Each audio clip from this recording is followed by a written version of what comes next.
Welcome back. We've surveyed the landscape in North Dakota high school baseball and softball, so it's time to turn our attention south and launch our first baseball rankings of the season. We'll start in Class A, where the defending champs have even more expectations than they did last year. The Roosevelt Rough Riders went through last season undefeated at 33-0, won the state championship.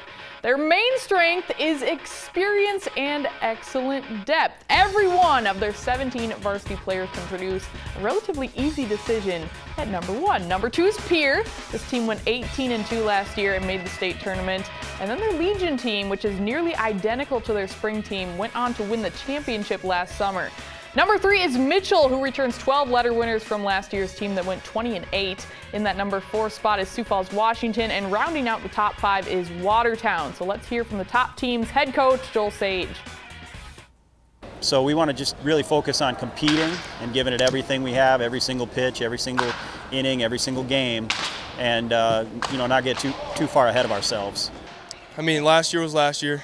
This is a new season, and we haven't done anything yet, so we're just like any other team, and I just hope our guys come in with that mindset and knowing we got to go get what we want and not taking for granted anything, because there's other teams out there who want to knock us off, and we're just going to go at every game like we did last year and working hard and not worrying about anything, just trying to win ball games, and the rest will take care of itself. So I want to do it again.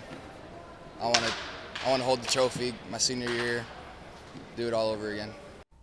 All right, now joined by Jason Andera, our high school expert, knows all about baseball and every single other high school sport. But Jandy, you put Roosevelt at number one. Just massive, huge surprise here. Why? Well, it's right. Why did I put them at number one? Every coach that I talk to agrees that Roosevelt has the most talent in the state, bar none. I mean, they went undefeated. Who does that? And to top that off, they returned several future college baseball players, headlined by their pitcher, Gus Riddell. He is the best pitcher in the state. And then Nick Hookstra. He hit .469 with 4 homers last year.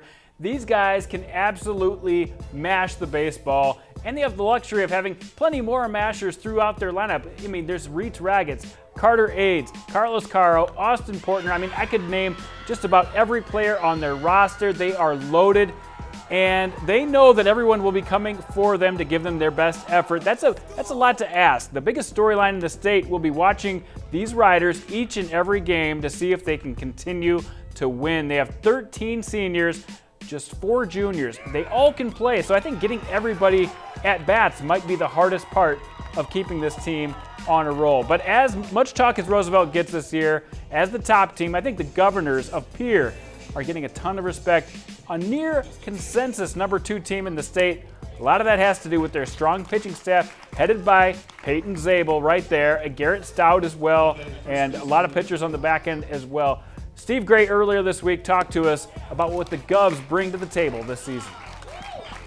We've got, Peyton Zabel and Garrett Stout, Wire Rasky, and, Kyle Stover. We've got some kids that have proven themselves over the last 3 or 4 years. Our pitching depth is good.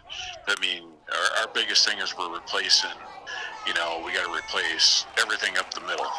And we got some young kids that are going to step in and do fine, but it's always a question mark until you get out and do it, And we should do well as long as we throw strikes. Talked about it, we throw strikes and keep people off base, be okay. Well, those 2 top teams are really good, but after that, it really becomes a guessing game, Kelly. I don't really know how to stack the next tier, but I gave Mitchell the nod at number 3. I think Mitchell has what it takes with Briggs Havlick, a legitimate ace on the mound. Drew Kitchens leads a really balanced offensive attack.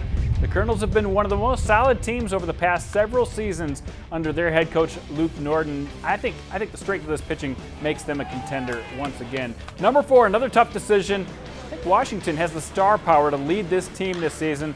4 really strong seniors in Alex Bertram, Mitchell Toke, Siler Melvin, and Brandon Ford. Really good players. However, the rest of the team is very, very young and inexperienced. I think those youngsters will step up, and any time that you start the season with one of the best pitchers in the state, I think you have a great shot. Alex Bertram's been a great contributor all season long. Let's hear from the coach, Chad Barman, on what makes this team so promising. We're a super young squad as a program. We only have 6 seniors and 7 juniors, so of our 43 kids, 30 of them are freshmen and sophomores. So it's a good opportunity to let kids see what they can do. We'll carry 15 kids on varsity this year, and 5 of those kids will be sophomores. So it'll be a neat opportunity to see how things go to start with. Well, it's a lot of hard work. We don't have as many seniors this year, but I mean, we got a lot of juniors and sophomores who are ready to step up, start varsity. It's pretty good this year. We're looking really good. We got a lot of guys and a lot of younger guys even too this year that kind of surprised me that are looking good, and we feel as if we got 4 or 5 even more guys that can come out of the bullpen to help us win games this year. All right, and at number 5, we got to take a look at Watertown. Some great pitching. Brendan Gabriel, Braden Shriver, Blake Holden. Those are the killer bees that will be hard to deal with for opposing teams. But will they have enough fielding back to back those guys up?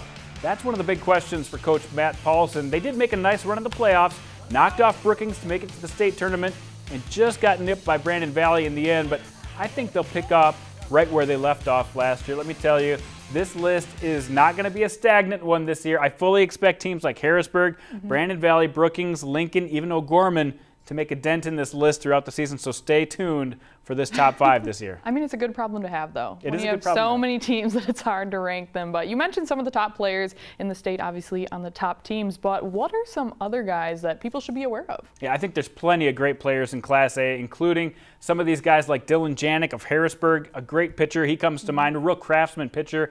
Kieran Lulleman of Yankton, another one. Dylan Kirk could be a good pitcher out of Brandon Valley. Quentin Evers of O'Gorman, also a guy to watch for. Lots of great players. We're going to have all season to kind of go through these guys and tell you the story of some of the best players in this class. All right. Thank you so much, Jandy. Coming up after the break, it's all about the Bees. Jandy's back in studio to reveal his rankings for the Class B teams here in South Dakota. You're watching Midco Sports Tonight.